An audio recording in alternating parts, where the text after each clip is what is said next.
ದೃಶ್ಯಗಳಲ್ಲಿ ನೋಡ್ತಾ ಇದ್ದೀರಿ ಯಾವ ರೀತಿ ರಸ್ತೆ ಮೇಲೆ ನೀರು ತುಂಬಿಕೊಂಡಿದೆ ಅಂತ. ಈ ಸಂದರ್ಭದಲ್ಲಿ ಹೊರಗಡೆ ಪ್ರಯಾಣ ಮಾಡೋದಂತೂ ಅತ್ಯಂತ ಅಪಾಯಕಾರಿ. ಎಲ್ಲಿ ಮ್ಯಾನ್ಹೋಲ್ಗಳಿರುತ್ತೆ, ಎಲ್ಲಿ ಗುಂಡಿ ಇರುತ್ತೆ ಗೊತ್ತಾಗಲ್ಲ, ಎಲ್ಲಿ ಬಿದ್ದು ಏನಾದ್ರೂ ಕೂಡ ಕೊಚ್ಕೊಂಡು ಹೋಗೋ ಪರಿಸ್ಥಿತಿ ಇದೆ ಬೆಂಗಳೂರಲ್ಲಿ. ರಸ್ತೆಗಳಲ್ಲಿ ಅಷ್ಟಷ್ಟು ನೀರು ನಿಂತ್ಕೊಂಡಿದೆ. 1 ಅವರ್ 1 ಗಂಟೆ ಮಳೆ ಸುರಿದಿರೋದಕ್ಕೆ ಇಷ್ಟೊಂದು ನೀರು ನಿಂತ್ಕೊಂಡಿದೆ.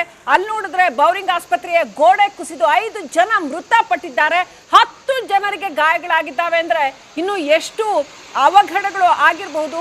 ಈಗ ನಮಗೆ ಬರ್ತಾ ಇರ್ತಕ್ಕಂಥ ಸುದ್ದಿ, ಬೌರಿಂಗ್ ಆಸ್ಪತ್ರೆಯ ಅವಘಡದಲ್ಲಿ 5 ಮಂದಿ ಮೃತಪಟ್ಟಿದ್ದಾರೆ, 6 ಜನ ಅವಶೇಷಗಳ ಅಡಿ ಸಿಲುಕಿದ್ರು ಅಂತ ಹೇಳಲಾಗ್ತಾ ಇತ್ತು. ಒಬ್ಬರನ್ನ ಮೋಸ್ಟ್ಲಿ ಒಬ್ಬರನ್ನ ರಕ್ಷಣೆ ಮಾಡಿದ್ದಾರೆ, ಇನ್ನು 5 ಜನ ಮೃತಪಟ್ಟಿದ್ದಾರೆ ಅನ್ನುವಂಥ ಮಾಹಿತಿ. 10 ಜನಕ್ಕೆ ಗಾಯಗಳಾಗಿದ್ದಾವೆ ಅಂತ ಹೇಳಲಾಗ್ತಾ ಇದೆ. ಎಲ್ಲಂದ್ರಲ್ಲಿ ಮರಗಳ ರೆಂಬೆ ಕೊಂಬೆ ಮುರಿದು ಬೀಳ್ತಾ ಇದೆ. ಇನ್ನಷ್ಟು ಅಪ್ಡೇಟ್ ಪಡ್ಕೊಳ್ಳೋಣ. ಬೌರಿಂಗ್ ಆಸ್ಪತ್ರೆಯ ಅಪ್ಡೇಟ್ಗೆ ಸಂಬಂಧಪಟ್ಟಂತೆ ದೀಪ್ತಿ ತೋಳ್ಪಾಡಿ ಫೋನ್ ಕನೆಕ್ಟ್ ಆಗಿದ್ದಾರೆ. ದೀಪ್ತಿ, ಬೌರಿಂಗ್ ಆಸ್ಪತ್ರೆ ವಿಚಾರಕ್ಕೆ ಏನ್ ಅಪ್ಡೇಟ್ ಇದೆ? ಶ್ರೀಲಕ್ಷ್ಮಿ, ಮಳೆಯ ಅವಾಂತರಕ್ಕೆ ಇದೀಗ ಬೌರಿಂಗ್ ಆಸ್ಪತ್ರೆಯ ಎಮರ್ಜೆನ್ಸಿ ವಿಭಾಗದ ಗೋಡೆ ಏನಿದೆ ಅದು ಕುಸಿದು ಅದರ ಪಕ್ಕದಲ್ಲೇ ಇದ್ದಂತಹ ಒಟ್ಟು 5 ಸಾವಿರಾಗಿರುವಂತದ್ದು ಈಗ ತಿಳಿದು ಬರ್ತಾ ಇದೆ. ಅದರಲ್ಲಿ 4 ವಯಸ್ಕರು, 1 ಮಗು ಅಂತ ಹೇಳಿ. ಆದ್ರೆ ಸ್ಥಳೀಯರು ಕೊಡ್ತಿರುವಂತಹ ಮಾಹಿತಿ ಪ್ರಕಾರ ಇನ್ನೂ ಆ ಕಾಂಪೌಂಡ್ ಅಡಿಯಲ್ಲಿ ಇನ್ನಿಬ್ರು ಸಿಲುಕಿರುವಂತಹ ಶಂಕೆ ಇದೆ ಅಂತ ಹೇಳಿ. ಸೊ ಈಗ ಲೇಟೆಸ್ಟ್ ಅಪ್ಡೇಟ್ ಏನು ಅಂತ ಹೇಳಿದ್ರೆ 5 ಜನ ಎಲ್ಲ ಬದಲಾಗಿ 7 ಸಾವಾಗಿದೆ ಅಂತ ಹೇಳಿ. ಇದರಲ್ಲಿ ಒಂದು ಮಗು ಕೂಡ ಇರುವಂತದ್ದು ಗೊತ್ತಾಗ್ತಾ ಇದೆ. ಅಂದ್ರೆ ಇದು ಶವಗಾರದ ಪಕ್ಕದಲ್ಲಿರುವಂತಹ ಎಮರ್ಜೆನ್ಸಿ ವಿಭಾಗ ಏನಿದೆ ಅದರ ಒಂದು ಗೋಡೆ ಕುಸಿದು ಈ ರೀತಿ ದುರ್ಘಟನೆ ಆಗಿರುವಂತಹ ಮಾಹಿತಿ ಸಿಗ್ತಾ ಇದೆ. ಅಂದ್ರೆ ಇತ್ತೀಚೆಗೆ ಆ ಒಂದು ಭಾಗದಲ್ಲಿ ಹೊಸ ಬಿಲ್ಡಿಂಗ್ ಅನ್ನ ಕಟ್ಟಲಾಗಿತ್ತು.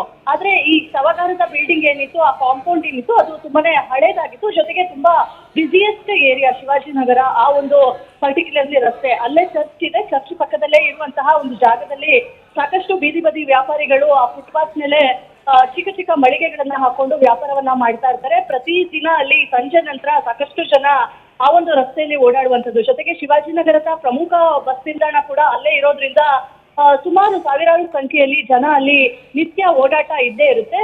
ಸರಿಸುಮಾರು ಬೆಂಗಳೂರು 7 ಜನ ಮೃತಪಟ್ಟಿದ್ದಾರೆ ಬೌರಿಂಗ್ ಆಸ್ಪತ್ರೆಯ ಗೋಡೆ ಕುಸಿತ ಪ್ರಕರಣದಲ್ಲಿ. ಈಗ ಬರ್ತಾ ಇರೋ ಅಪ್ಡೇಟ್, 7 ಜನ ಮೃತಪಟ್ಟಿದ್ದಾರೆ ಅಂತ ಹೇಳಲಾಗಿದೆ. ಇನ್ನು ಸಾಕಷ್ಟು ಜನಕ್ಕೆ ಗಾಯಗಳಾಗಿದ್ದಾವೆ.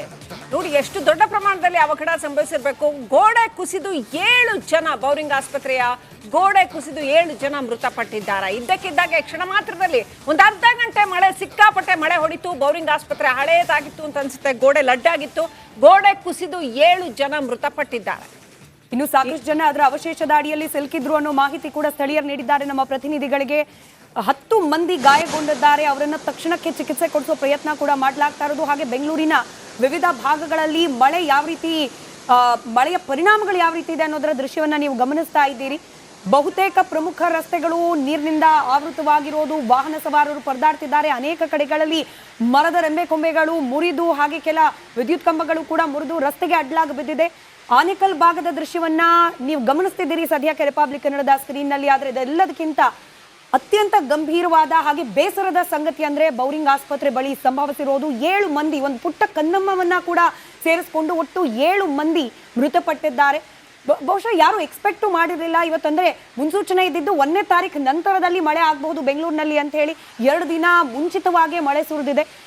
ಹೀಗಾಗಿ ಬಿರು ಬಿಸಿಲಿನಿಂದ ಬಸವಳದಿದ್ದ ಜನಕ್ಕೊಂದು ರೀತಿ ರಿಲ್ಯಾಕ್ಸ್ ಅಂತ ಅನ್ಕೊಳ್ಳೋಣ ಅನ್ನೋದ್ರಲ್ಲಿ ಈ ದುರಂತ ಬಂದೆರಗಿರೋದು. 7 ಮಂದಿ, ಒಂದು ಪುಟ್ಟ ಮಗುವನ್ನ ಇನ್ಕ್ಲೂಡ್ ಮಾಡ್ಕೊಂಡು ಒಟ್ಟು 7 ಮಂದಿ ಮೃತಪಟ್ಟಿದ್ದಾರೆ ಅನ್ನೋ ಮಾಹಿತಿ. ಈಗಲೂ ಕೂಡ ಆ ಗೋಡೆಯ ಅವಶೇಷಗಳನ್ನ ತೆರವುಗೊಳಿಸಿ ಅದರ ಅಡಿ ಸಿಲುಕಿರುವವರನ್ನ ರಕ್ಷಣೆ ಮಾಡೋ ಕಾರ್ಯ ಆಗ್ತಾ ಇದೆ.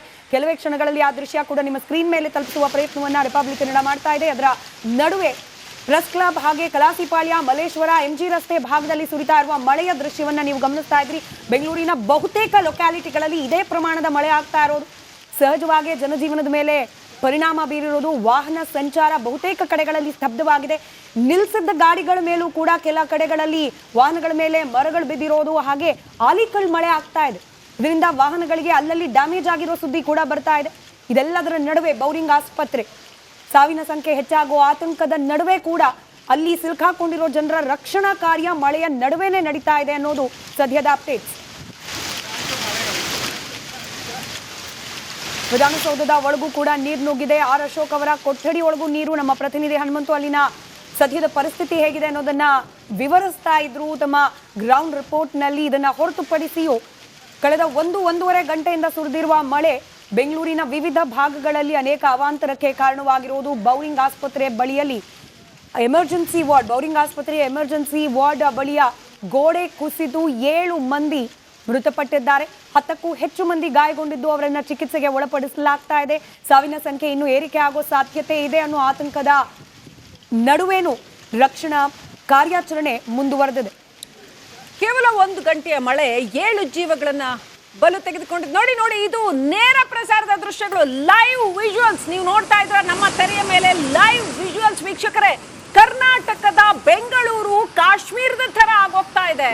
ಒಂದ್ ಕಡೆ ಆಲಿಕಲ್ಲು ಮಳೆ ಸುರಿದು ಎಲ್ಲಾ ಕಡೆ ಆಲಿಕಲ್ಲು ತುಂಬ್ಕೋತಾ ಇದೆ, ಮತ್ತೊಂದ್ ಕಡೆ ಮಳೆ ನೀರು ತುಂಬಿ ಉಕ್ಕಿ ಹರಿತಾ ಇದೆ. ರಸ್ತೆಗಳ ಮೇಲೆ, ಮೈದಾನಗಳಲ್ಲಿ, ಪಾರ್ಕಿಂಗ್ ಪ್ರದೇಶಗಳಲ್ಲಿ ಎಲ್ಲಂದ್ರಲ್ಲಿ ಮಳೆ ನೀರು ನುಗ್ಗಿ ಸುರಿತಾ ಇದೆ. ನೋಡ್ತಾ ಇದೀವಿ ಯಾವ ರೀತಿ ಆಲಿಕಲ್ಲು ಸುರಿತಾ ಇದೆ. ಮತ್ತೊಂದು ಕಡೆ ಇದು ಕಂಠೀರವ ಸ್ಟೇಡಿಯಂನ ದೃಶ್ಯ, ಅಲ್ಲಿ ಫುಲ್ ಆಲಿಕಲ್ಲು ತುಂಬಿಕೊಂಡಿದೆ. ಇದು ನಮ್ದೇ ಬೆಂಗಳೂರ ಅಂತ ನಾವು ಆಶ್ಚರ್ಯ ಪಡೋ ಮಟ್ಟಿಗೆ ಆಲಿಕಲ್ಲಿನ ರಾಶಿ ಬಿದ್ದಿದೆ.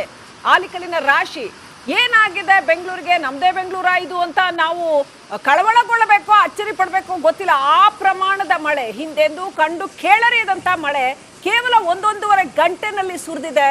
ಮಧ್ಯಾಹ್ನ ಇನ್ನೇನು 4-4:30-5 ಗಂಟೆ ಅಷ್ಟೊತ್ತಿಗೆ ಆರಂಭ ಆಗಿದ್ದಂತಹ ಮಳೆ ಕೇವಲ 1.5 ಗಂಟೆಯಲ್ಲಿ ಅದೆಷ್ಟು ಅನಾಹುತಗಳನ್ನ ಸೃಷ್ಟಿ ಮಾಡಿದೆ ನೋಡಿ.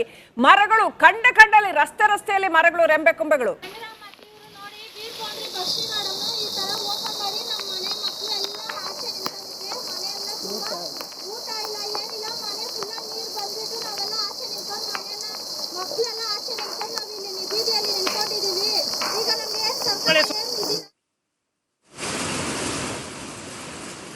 ರೈಟ್, ನಮ್ಮ ಪ್ರತಿನಿಧಿ ರೆಹಮಾನ್ ಬಹುಶಃ ನೃಪತುಂಗ ರಸ್ತೆ ಬಳಿ ಸದ್ಯದ ಪರಿಸ್ಥಿತಿ ಹೇಗಿದೆ ಅನ್ನೋದನ್ನ ವಿವರಿಸುವ ಪ್ರಯತ್ನ ಮಾಡ್ತಾ ಇದ್ರು. ಮಳೆ ಸಹಜವಾಗಿ ನೆಟ್ವರ್ಕ್ ಕನೆಕ್ಟಿಂಗ್ ಇಶ್ಯೂಸ್ ಇರುತ್ತೆ, ಹೀಗಾಗಿ ಅದರ ನಡುವೆ ಕೂಡ ನಮ್ಮ ಪ್ರತಿನಿಧಿಗಳು ವೀಕ್ಷಕರಿಗೆ ಮಳೆ ಬೆಂಗಳೂರಿನಲ್ಲಿ ಸೃಷ್ಟಿ ಮಾಡಿರುವ ಅವಾಂತರದ ಲೈವ್ ಹಾಗೆ ಗ್ರೌಂಡ್ ರಿಪೋರ್ಟ್ ಅನ್ನ ತಲುಪಿಸುವ ಪ್ರಯತ್ನವನ್ನ ಮಾಡ್ತಾ ಇದ್ದಾರೆ.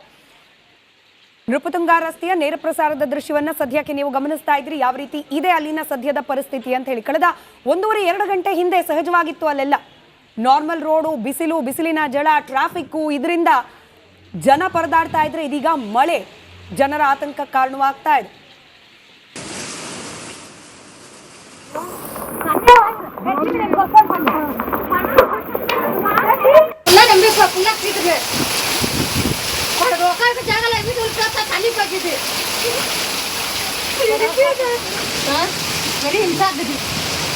డబ్బు మీద మరి ఆవులమ్మా డబ్బు మీద ఇట్లా పట్టింది కాంపౌండ్ వచ్చి బంధించి కాంపౌండ్ ఇలా పొలం ఉండిపోయి తలపడి